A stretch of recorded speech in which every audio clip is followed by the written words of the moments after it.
Thank you for coming to listen to us. We are going to talk about something incredibly complex sentences like driving transformation in technology, processes and governance for the National Road Database.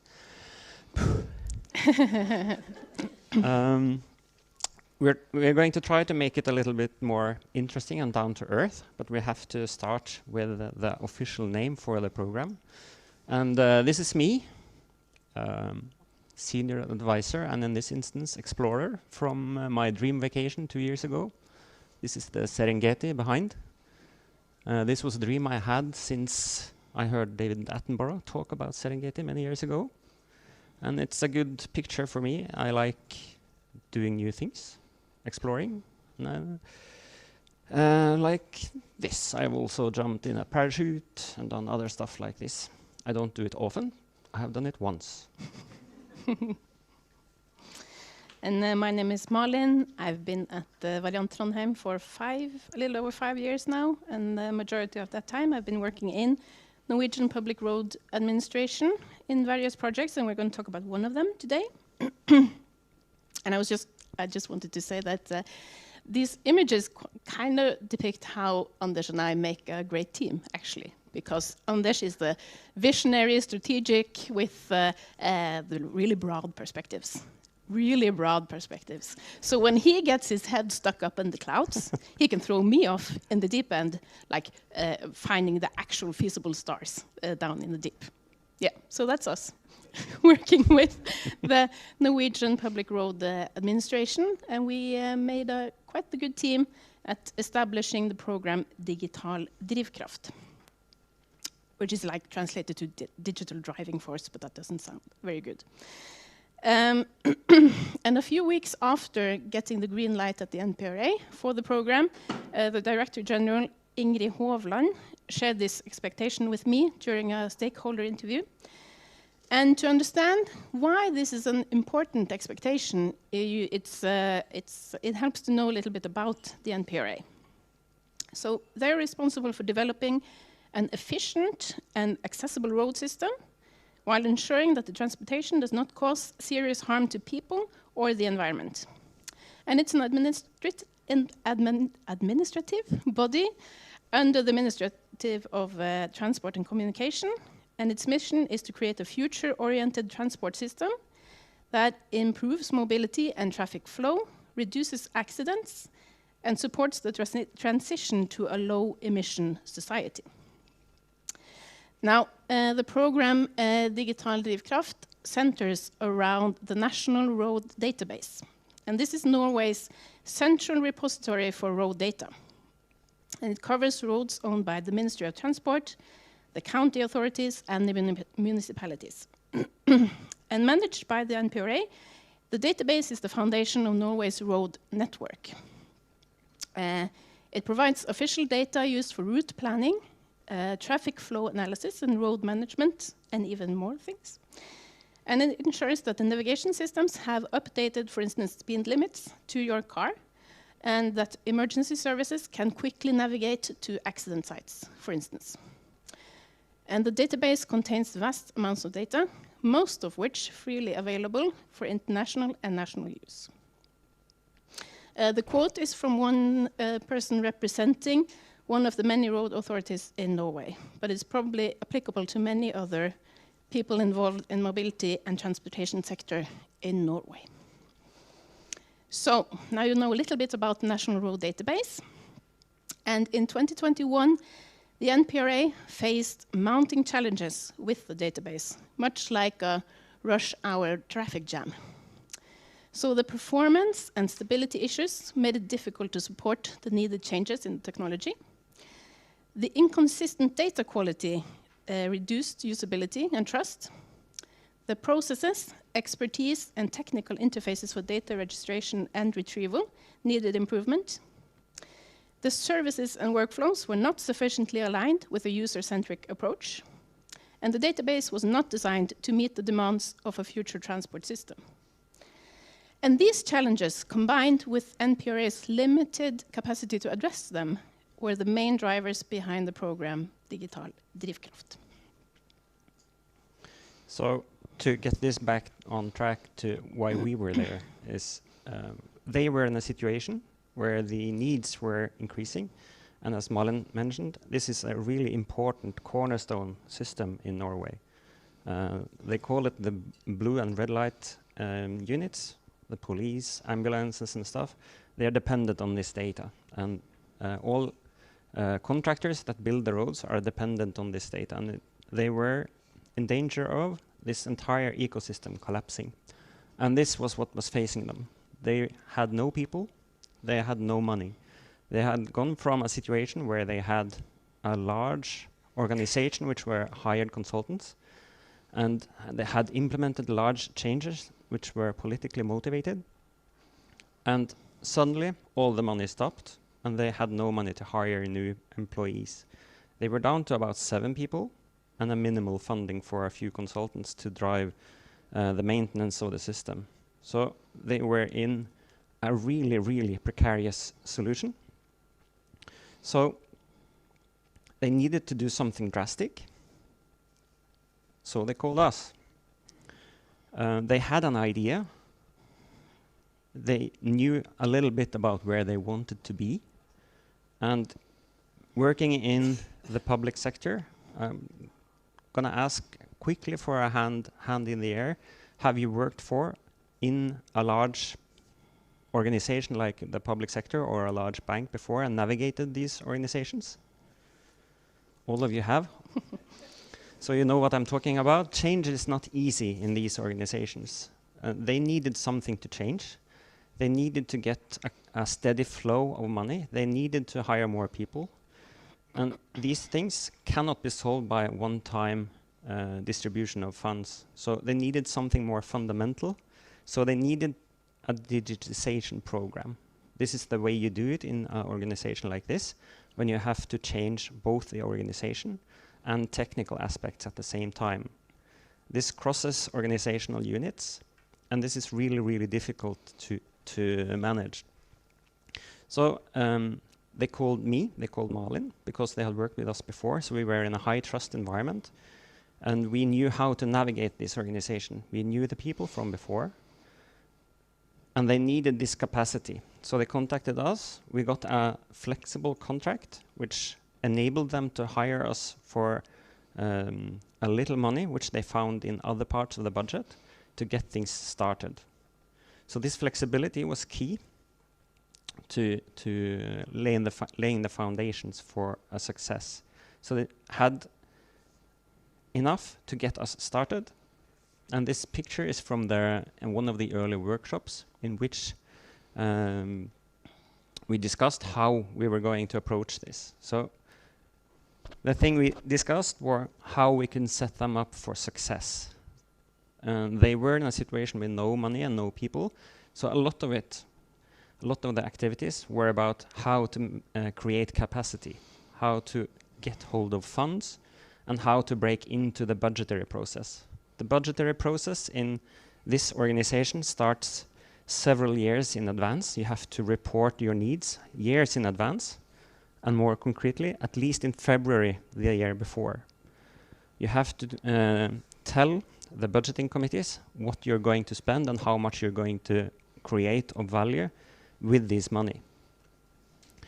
And then you submit a scope in September, and the budgeting process proceeds until November. Then they are making a decision, and then it's reviewed again in February. So this is a continual loop, and you have to defend your money and your budgets at all instances.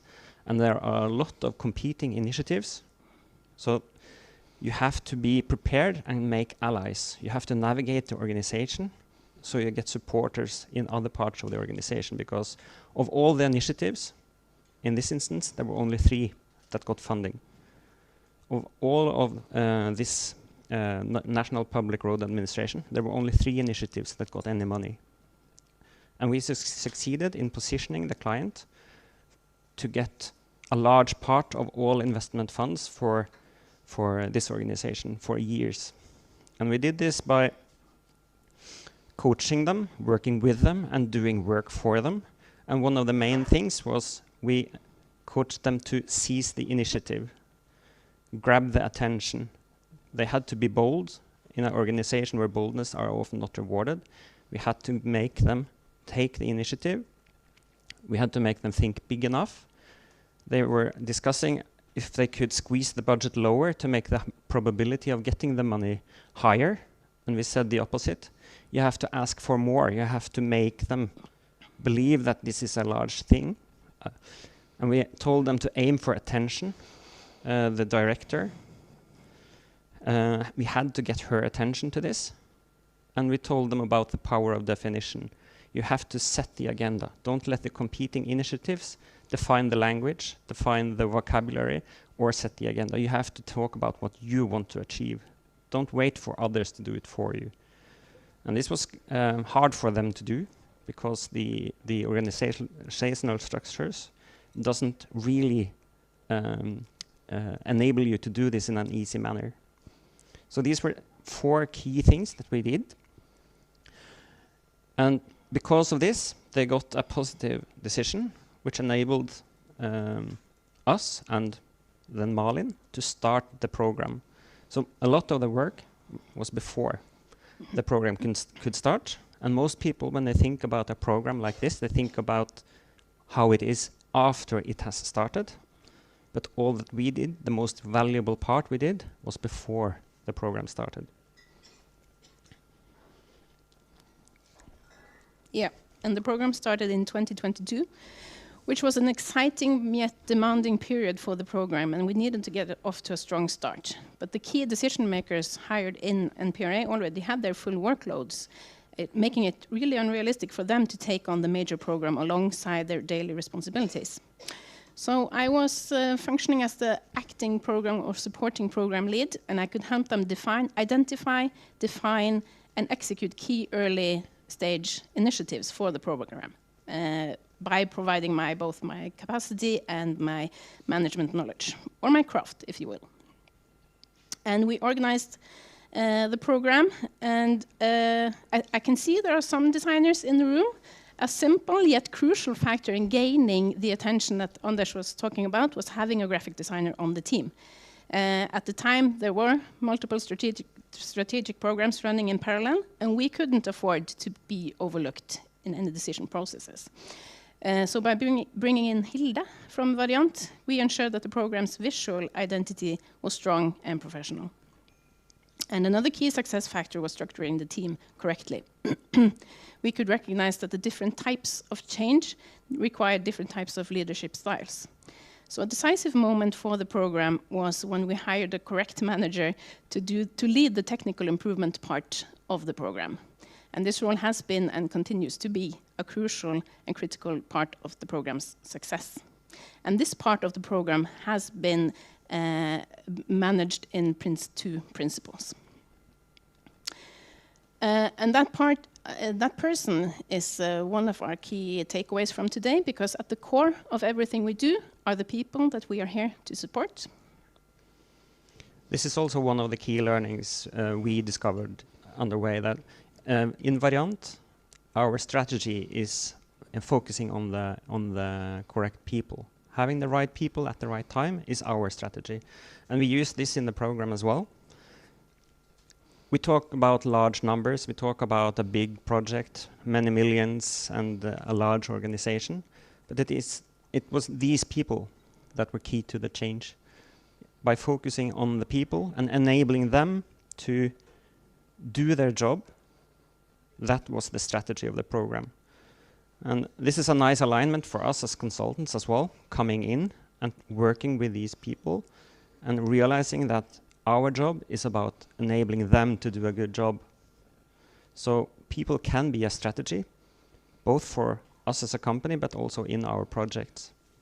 This worked really well for us.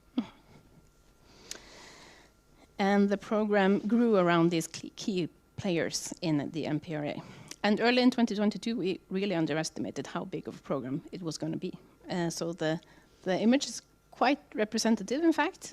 So over its 2.5-year duration, the program has had a total budget of around 200 million Norwegian kroner. More than 50 people have been directly involved. Most of them are hired consultants, but many of the crucial roles are from employees of the NPRA. And the total estimated benefit from 2026 to 2030 directly from the program is 769 million Norwegian kroner. But there are always lessons to be learned.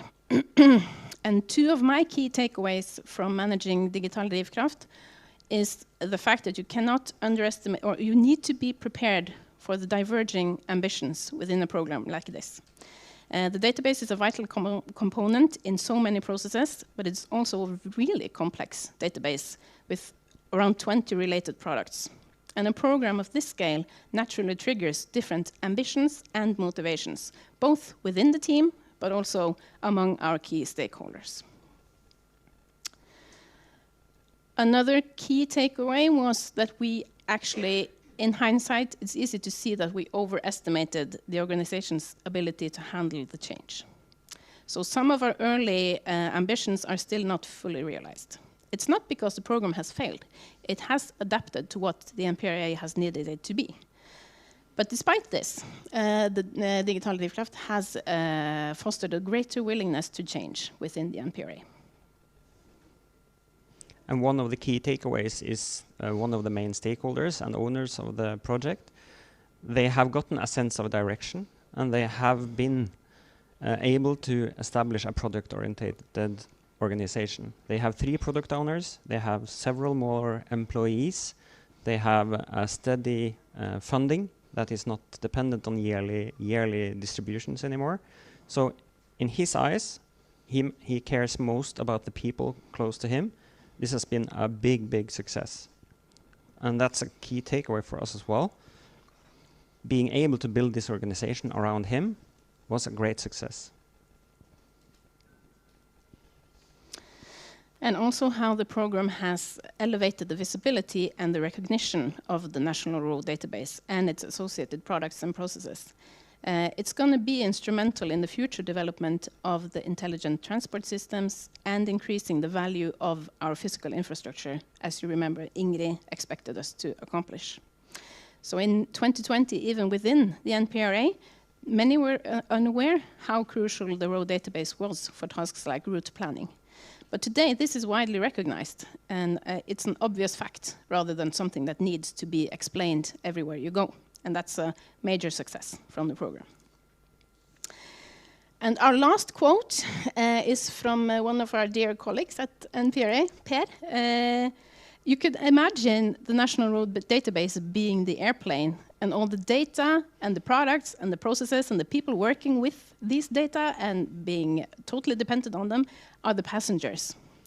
And he said that we needed to replace the engines mid-flight without even disrupting any passengers. And we did. Thank you.